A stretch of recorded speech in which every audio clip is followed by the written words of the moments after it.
Assalomu alaykum, hurmatli shahrimiz aholisi va ijtimoiy tarmoq kuzatuvchilari. Kogon shahar favqulodda vaziyatlar bo'limi asosiy faoliyatini 2026-yil qish mavsumida aholi xonadonlari, ijtimoiy soha obyektlari, ishlab chiqarish va boshqa tadbirkorlik subyektlarida sodir bo'lishi mumkin bo'lgan favqulodda vaziyatlarni oldini olishga qaratdi.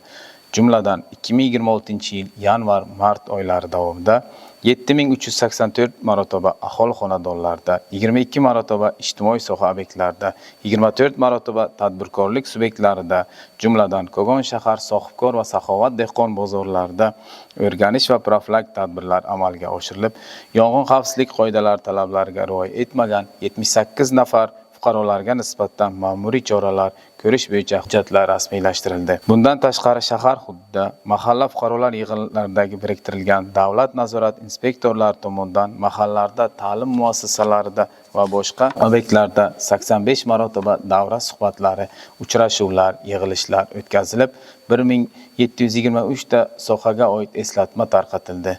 Viloyat nashrlarida 16 marotaba maqolalar chop etildi. Ommaviy axborot vositalari orqali 3 marotaba chiqishlar qilindi.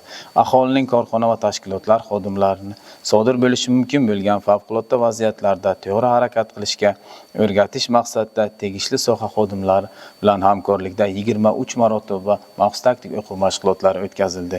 Kogon shahar favqulodda vaziyatlar bo'lim xodimlari tomonidan huquqni muhofaza qilish organlari hamkorligida shahar hududida tashkil etilib kelinayotgan ommaviy tadbirlar va bayram tadbirlari davomida sodir bo'lishi mumkin bo'lgan favqulodda vaziyatlarni oldini olish borasida doimiy nazorat, profilaktik tadbirlar amalga oshirilib kelinmoqda. Yuqoridagi tadbirlar amalga oshirib kelinishiga qaramasdan 2026-yil birinchi chorak davomida shahar hududida 4 marotaba yong'inlar sodir bo'lib, buning asosiy sabablari 3 ta yong'in elektr simlarini qisqa tutashuv, bitta tamaki mahsulotlar chekish oqibatida sodir bo'lgan. Shu o'rinda shahrimiz aholisi har qanday isitish vositalari, elektr va boshqa maishiy texnik vositalardan foydalanishda texnika va yong'in xavfsizlik qoidalari talablariga rioya qilgan holda foydalanishlari, yosh bolalarni qarovsiz qoldirmasliklarini so'rab qolamiz.